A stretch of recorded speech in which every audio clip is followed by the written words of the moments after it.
Thank you. Stephanie is here. Guys, can you say hello to Stephanie? Hi, everybody. Stephanie, good evening. How are you? Thank you for joining me. You are welcome to this platform. Thank you. You are welcome to this platform of truth. You see, this platform that you are it's called the platform of truth. We stand by the truth and the truth and the truth and the truth alone. So I will appreciate it if you don't hide anything from us. Please tell us nothing but the truth. You are welcome. You're welcome. My sister, can you please introduce yourself to the whole world? The whole world is listening to you. You have the platform. My name is Stephanie Otobo. It was me 2017 when everything happened between me and Apostle Suleiman. So yeah, it was me. Actually, can you give us the little bit of what actually happened? What transpired between you and Apostle Johnson Suleiman? What led to the whole story? But I know what you just asked me. But first, can I say something? Because go ahead, my dear. I'm clogged with the words of the people, like all the things they've been saying to me. Like I'm so distracted with something right now, and I would like to just say it first. People are crucifying me because I went to the church to apologize and whatever that happened. I just really want you to understand that I'm in my 20s and something just happened suddenly. I was lost.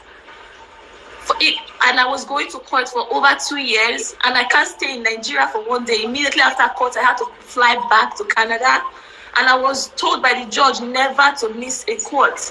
2018, I flew 16 times. Kenya government had to write me because of my papers. I flew to Nigeria 16 times. I had 16 times. Yes, I was ready to do anything to get out of that thing because I don't know why people cannot understand that. They're just seeing that part, and they're not really seeing what I was going through. I'm a human being. Everything happened suddenly. First of all, I'm the destitute between us. I have no money. Fighting a billionaire that is paying off everybody, paid my own friend I was living with to call immigration on me, and she did it. Paying everybody. So I wanted to get out of the situation. He even promised me money. I did not take the money before I went to the church. To tell you, I was not. So you didn't take money before you went to the church? I didn't take money. So, but they sent alert 20 million naira to, they arrested me with someone, the guy. His brother gave them an account. Because I told you, it's not because of the money. I wasn't even part of that discussion. If I was part of it, the declined money would have come out from my account. It wasn't my account. I wasn't even involved in the money issue. And after they bounced me with the money, I didn't do anything. I just cut off Frank. I just cut him off. I said, okay, bye. I didn't do anything. So people need to understand that it was a lot of stress for me. That was why I wanted to go to the church, not because of...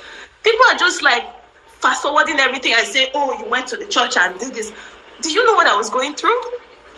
We understand better now, Stephanie. Feel free. You are not the only one. Do you know how many people who have gone through the same thing? You are a savior to the world. I'm telling you, you don't know what you have done to a lot of people. You help the whole world because we wouldn't have understand who Suleiman is. God used you indirectly, but you didn't know. You know what they did to you? It's what they've been doing for a long time until they got it's their modus operandi. What they did to you is not news to everybody. If you read comment now, you see, we love you, Stephanie. The Lord is your strength. Let me tell you, get one thing clear here. You are dealing with gang of criminals. They have there's nothing like godliness in them. We understand perfectly. I understand this story. What played out, everything that happened, we knows. Your coming out today is just a confirmation of everything we've been listening to. So, trying to explain to Nigerians that you go to the church, not be only you now. You know how many people, when they go back to that place, they go beg? He will bribe the journalists. He will bribe everybody that is bribeable. He will do everything to cover the news. They were trying to bribe me. There's nothing they did not do until when I said, no, truth must come out. If I didn't stood my ground, there won't be Stephanie to come out today to give the real story, the true story tonight. Suleiman is a criminal. He has no business being on the pulpit. And he's not the only one. He have gang of hitmen, criminals. They come after me here in Toronto too. Like, they pretend they want to be my friend. Then the next thing I find out they're watching. You see? There are so many things that you are still going to shed more light. A lot of people, you see, you have done the foundation that everybody, all the women, they are building on. You don't even know what you have done to. So you are a voice to the voiceless, to other women. Don't feel bad. You have truly went through a lot. He's using almost everybody. He's using their glory. He doesn't sleep with all of them. He slept with them because of their glory. So have it at the back of mind that you are still here. God needs you for something. It is not by mistake that you are alive. So don't feel bad. Don't feel bad, Stephanie. Be happy because you are alive to tell this story. I am so happy when I speak to you because I see the genuineness in you.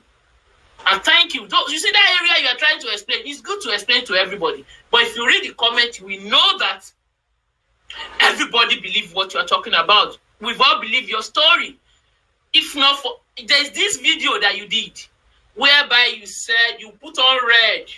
And I'm going to play it for you to hear. You will listen to yourself and compare it to what is happening now. 2017 to now. You know how many years? You already prophesy what is going on now. So feel free, be happy. Thank God they did not even pay you. You are not the only one. It is his perpetual. I'm going to bring the guy that he used to send that fake alert to you. You will see the name. He's from Senate Bank, his name and everything. Their time is up. I don't even know anything about it. We know so many things. This whole thing is out. So, Stephanie, let's start our interview. I just want you to understand that. Feel free. Tell the whole world the truth. What exactly happened? How did it happen? Forget about what you've told them in the past. If your story is real, it will be consistent. So, you're welcome. What happened? 2014. I was texting BBM. Then there was still BBM. I was doing BBM with my friend that just got married. One girl I grew up with in Sapele, she just got married in Lagos. So we're on BBM together. I was asking her, how did you know this was your husband? So she said, the pastor she sings for is a very strong man that he would just tell you on the phone. I said, really? I said, so if I just text him, he would just tell me who my husband is. He said yes. She said yes. So I said, give me the number. So I texted Suleiman 2 different men's names. I said, between these 2 guys, I'm trying to know who the right person is, just for counseling. So he called me. He said, oh, he just left Canada for a 3 days revival. Why did I not come see him? I said, I was there, but I'm not that kind of person that will come to you in person. Like, I can just, text you if I wanted to. That was what I was told. I said I didn't want to come see you. I didn't want to bother you. He said, no. If I want, he can even fly back to Canada. No, meet me. I was like, eh. So he started saying all these things. Then he told me, to cut long story short, he said he's done with his wife, but because of the pastor thing, that he cannot just leave her, that he's looking for another wife. I said, because I was scared when I was skeptical. I'm like, oh, I don't know, you're a pastor, or I don't know this kind of thing. And I said, no, don't worry, he's done with his wife. I should not worry at all.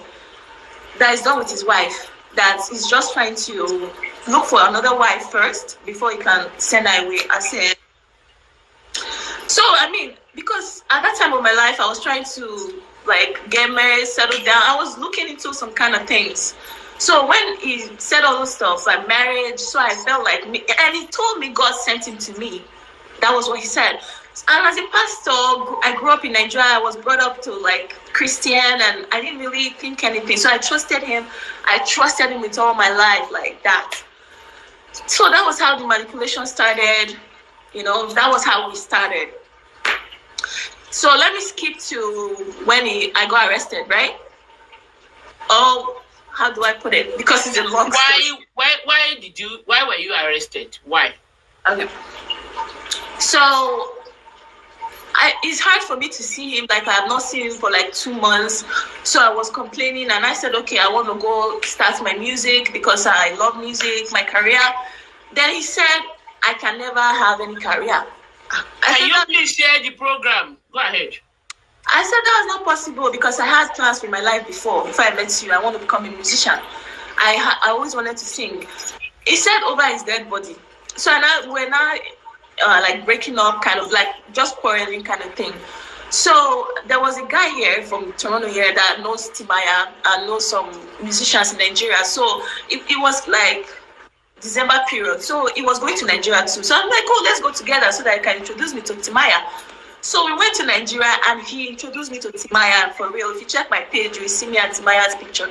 Who introduced you to Timaya? My friend from here that he arrested me with. Okay, so when I got to Nigeria with this guy, I don't know how he knew I was in Nigeria with this guy.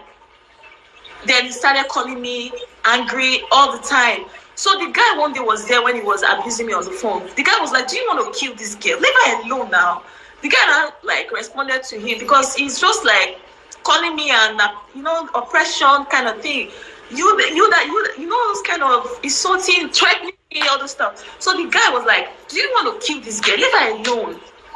And I've had some bad experience with him. He gave me something to drink that almost killed me. Suleiman when I came to see him in Lagos in the hotel, he gave me something that almost killed me. So I told the guy. So this guy was like, do you want to kill this girl? Leave her alone. As Suleiman heard that word, he said, who is that guy? He said, that's the guy I came to Nigeria with. That day I had tunnel. Now I carry police, they find us follow Lagos. The whole Lagos.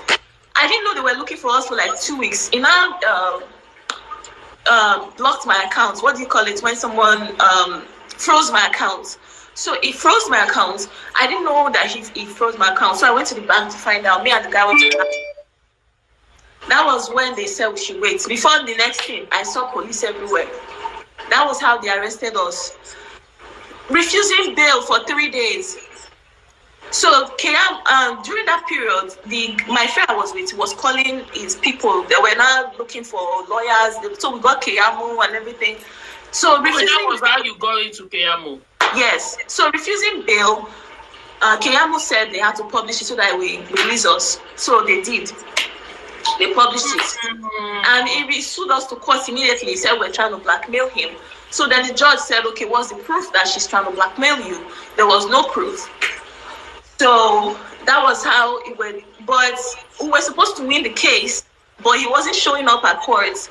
And it got over 2 years. So I was just, ready to get out of it. And every after court, Frank always, for 2 years, Frank was approaching me after court. He will say, you will not win this thing. You will not. And he now succeedingly transferred the case from this woman judge that would not take bribe. She refused to take bribe. He transferred the case from her hand. Now there I say, I'm done. Because he had been trying to transfer the case from her hand since she refused to take bribe because he wants them to lock us up. She refused. She said she must. Wow. She said she must see the end of the case. But Suleiman was trying to transfer the case from her hand. For a year, it was not succeeding, but it finally succeeded. So I got scared and I'm like, you know what? If I can't do this anymore, I was just done. So Frank approached me again. I said, see, let me take you to Abuja. Let's settle this case and blah, blah, blah. I said, you know what? Let me give in because I just can't do this anymore. I can't be coming to Nigeria for this. Kenyan government is after me. Like, why are you traveling like this and all this stuff? So I had to go to the church. That was what happened. So the case was in Nigeria. And you had to travel all the way from Canada to Nigeria all the time. I wasn't safe to stay in Nigeria for one day. Immediately after Kings, I'm coming. A day before Kings, I'm going. You know, it was a lot. And it was me and the guy, I was buying his ticket because he's like, you don't put trouble for my life now. I have to buy his ticket. So you have to cater for the other guy at the same time. I was staying in Nigeria, hotel, everything for 2 years. Come on, guys, you guys should understand. I didn't go to the church because I was done. And how did Frank Shaibu now approach you to come and do that damage? After the court, Frank showed up to us and was like, oh, then my friend collected his number. I agreed. I was the one that agreed. My friend, because he's a guy, he's just like, oh, it's your life, whatever you want to do. I said yes, because I really wanted to get out of there. I'm like, I'm done. I've done anything. I'm done. I didn't want to know anything. So when Frank said, oh, don't worry, they will even give you money. I said, no, Wala, let's go. So he took us to the Abuja at this popular hotel. I've forgotten this hotel. It's popular. I know some people will know it there. Anyways, so we're at the hotel. That was where he prepped me. He said, oh, these are what I'm going to say and say and say. I even have a recording of when he was talking. You will hear Frank voice. I have the recording because they made sure I will not record anything, as in everything was tight. But and you managed to record it. CIA! Go ahead. Frank carried 2 different guys with him and tell them, make sure even my laptop, when they can't go to the next room, my phone stood there. I put up inside my body like this.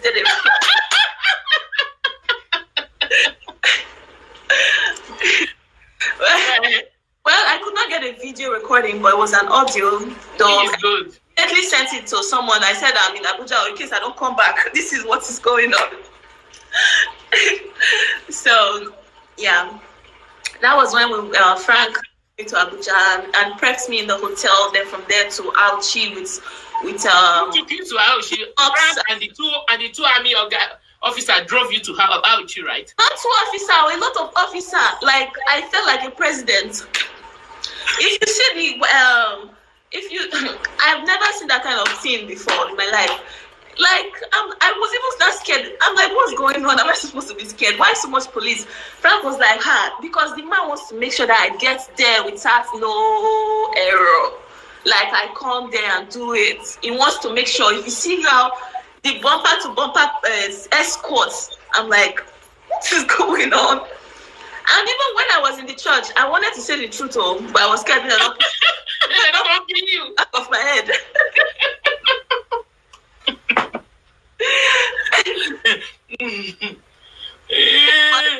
If it was from Canada, I was speaking. I would have just said the truth immediately. But I was there, and and I was wondering why the wife is supporting that kind of thing, because she was standing right there. Stephanie, please wait. I just want to confirm something. When you came into the church, you entered the church through the back of the altar, right? With some police officer. Yeah. And you did. Papa wasn't there. It was the woman. You spoke to him on the phone. Yes, first, because I said I was not going to go to the church without him first, because I want to make sure that the spirit of God is there while I'm going there to lie. Because why are you calling me to lie in the house of God? So I wanted, because I don't know, now I be the pastor. Am I the pastor? Am I supposed to tell him what to do? I wanted to get out of trouble. But if you say come and lie, I was wondering, God, this is your house. Why am I being called to lie in the house of God? So they said, go to the church. He said, oh, today is a service day. Nobody sees Papa in the all night. I said, I don't care. If you want me to come outside, he must come and face me and make sure that even if I don't tell him face to face that you are trying to lie in the house of God, I want the spirit to be there when he's sending me to do that. So they said I could not see him. I said I'm not going anywhere until I see him. So they took me to him upstairs. When I sat down and I said, so I will go down and lie. I repeated everything. Make it a year. Make his spirit sit down. They watch me say, lie in the house of God. Like, why? So, for those of you who are wondering. But me, I wanted to get out of problem for over 2 years that I'm going through that I've exhausted my life, like everything. I wanted to get out of it. I'm like, anything, no, but this is not going to be on me because this man is the owner of this church and he's calling me to lie. So I spoke to him upstairs. That